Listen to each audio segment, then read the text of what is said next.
이름은 땡땡땡 고객님이시네요. 질문 주셔서 감사하고요. 이 질문은 인플레이션의 지속이 상당 기간 이어질 거란 전망과 더불어서 향후 6개월까지는 에너지 섹터가 여전히 유망할 거라는 예측도 있던데요. 환율이 여전히 문제가 되겠지만 에너지 섹터에 투자를 모색하는 건 어떻게 보시는지요? 자, 에너지 섹터에 대한 투자는 좀 많은 사람들의 이 고민입니다. 왜냐하면 걔만 유일하게 오르고 그랬으니까. 요번에 지금 최근 2, 3일간은 많이 반납했어요. 에너지도 많이 깨졌는데 그래도 올해 들어서 에너지 섹터는 뭐 짱짱했죠. 그렇기 때문에 유가가 어떻게 될까를 생각해서 투자를 하고 싶은 분들은 굉장히 많았는데 이제 망설였던 이유는 지금 이렇게 이미 치솟았는데 여기서 더 올라갈까에 대한 확신이 없었는데 그렇게 기다려보니 계속 올라가죠. 그러니까 올라가는 것보다는 유가는 지금 다시 100불대로 내려갔다 다시 120불대를 되찾아서 올라왔으니 사실 이번에 인플레이션 발표에서 여러분이 보셨다시피 쇼크 숫자가 8.6이 나왔는데 그 8.6의 에너지 비중이 제일 높았죠. 에너지 상승분이 제일 높았습니다.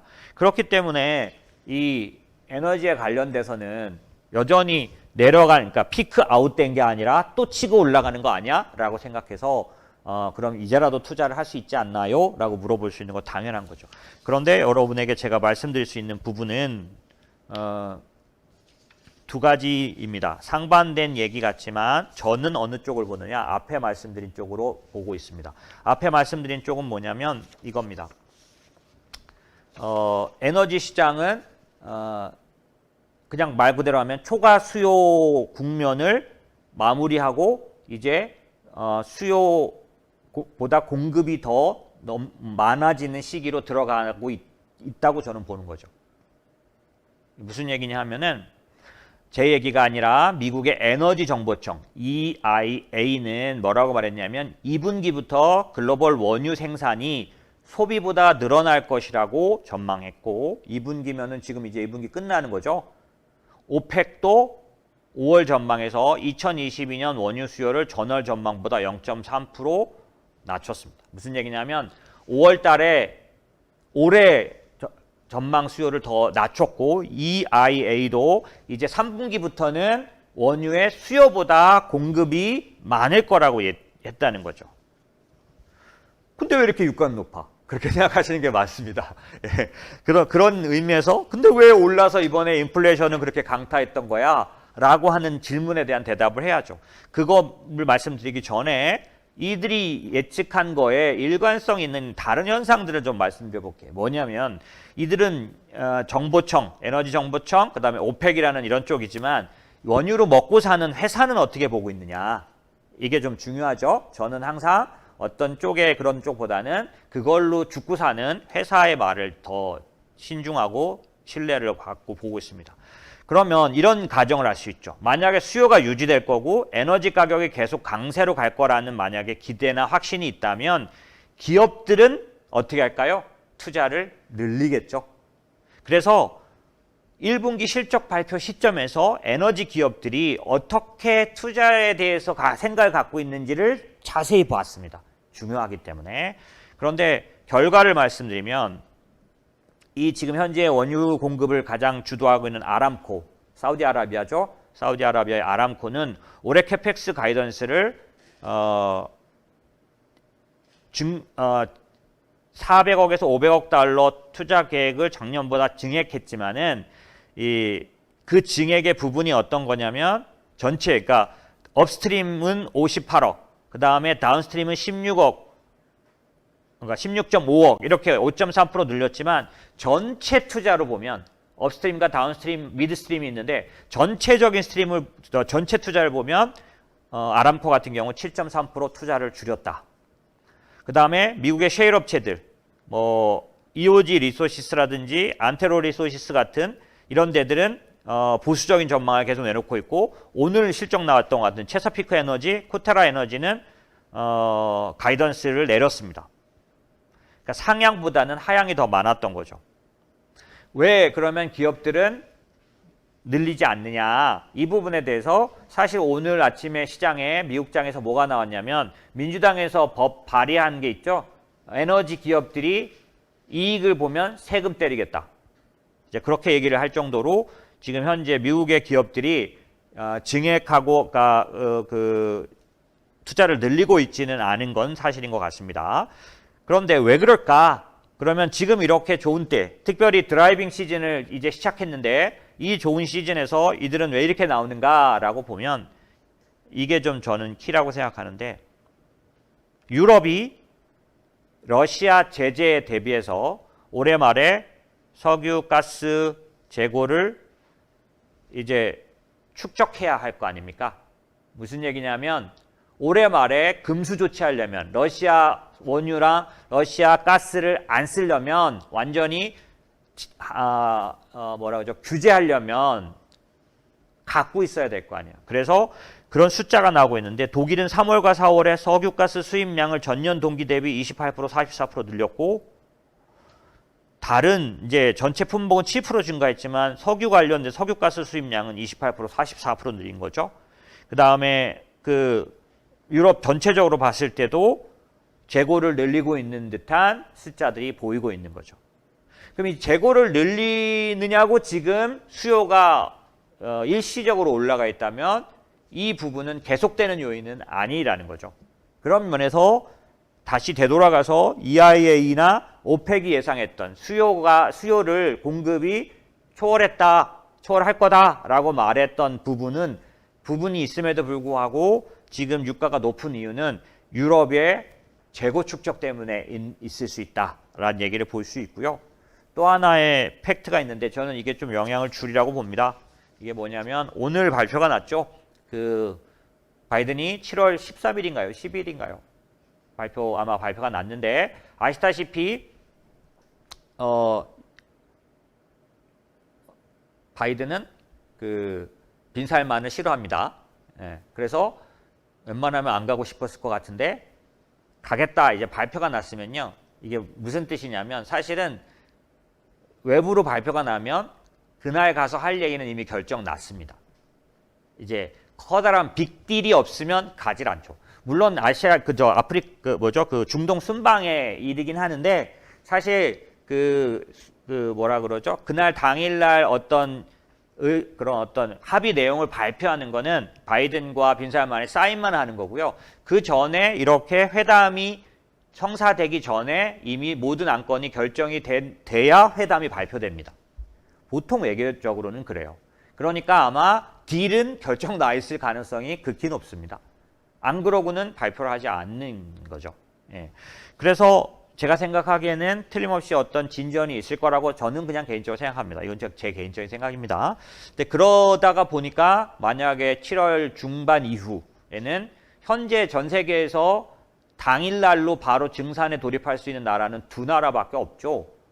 사우디아라비아와 아랍에미레이트 정도예요. 나머지들은 지난번에 이 오펙이 50%를 증산 계획을 내놨는데도 주가가 꼼짝도 안 했죠.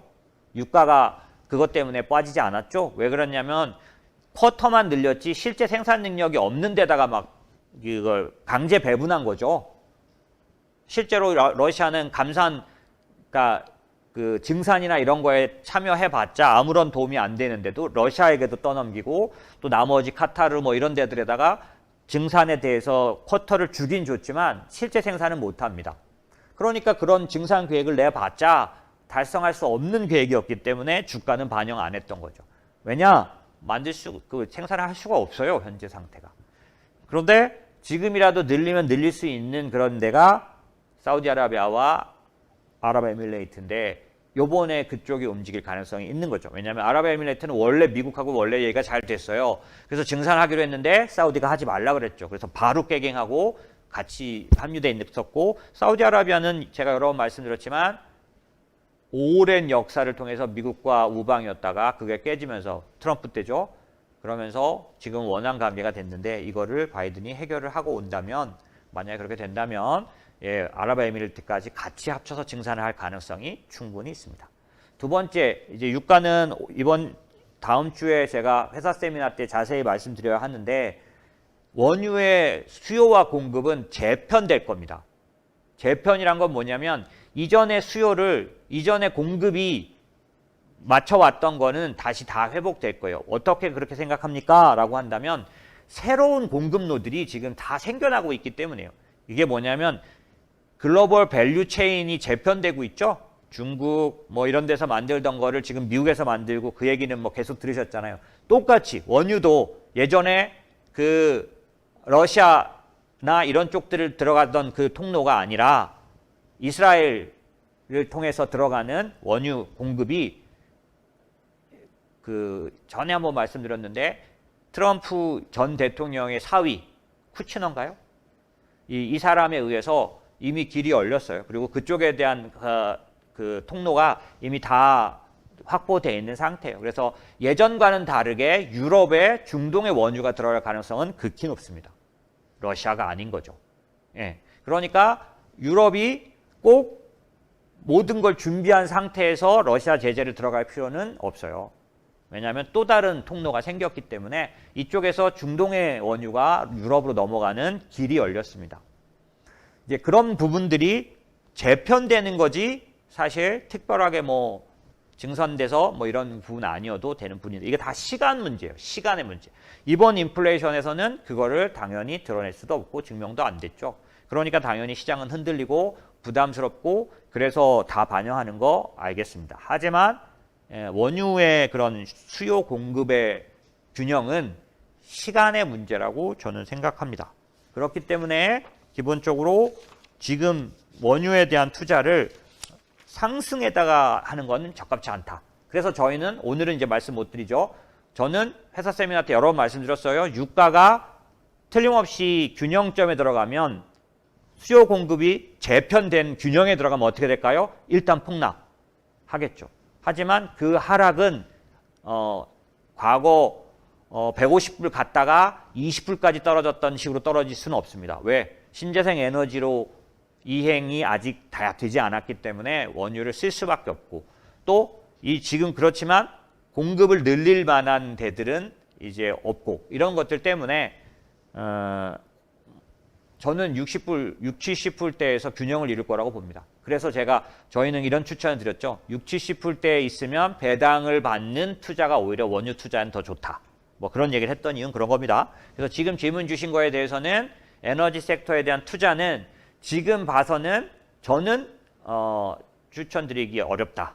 이건 제 의견이죠. 예, 질문 주신 거에 대해서 저는 그렇게 생각합니다. 그래서 유가에 대한 그런 부분, 다른 의견 하나를 말씀드린다는 게 제가 말씀 안 드렸네요. 그러면 근데 왜 네 말대로 그렇게 다 이렇게 선명한데 유가가 안 내려가냐? 다시 120불 갔잖아. 이렇게 얘기하는데 미국의 상태는 어떠냐면 조사를 자세히 해보면요. 미국의 지금 상태가 뭐가 문제냐면 정제 설비가 부족해요. 미국의 유가가 계속 지금 높아지는 이유는 정제 설비 부족이 가장 큽니다.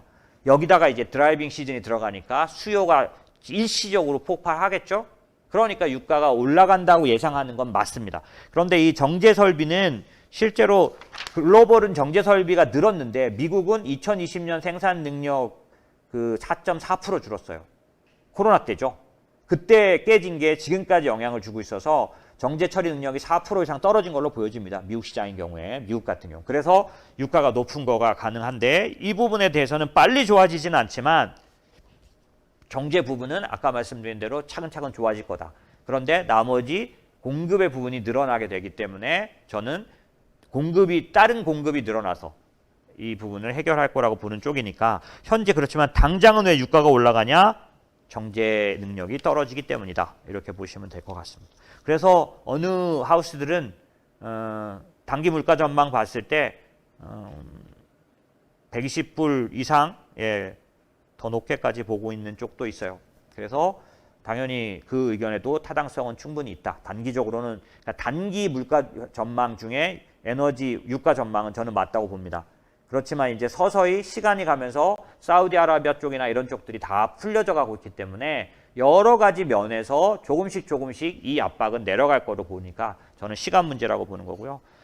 이번에 인플레이션 발표가 났을 때 여러분이 쇼크를 받느냐고 전혀 잘 보지 못하셨던 부분 중에 나머지 그 인플레이션을 압박하는 요인들은 상당 부분 피크아웃이 거의 보이는 것들이 굉장히 많습니다. 하지만 물가 정점 지난 걸로 보이는 부분들은 상당히 또 많았어요.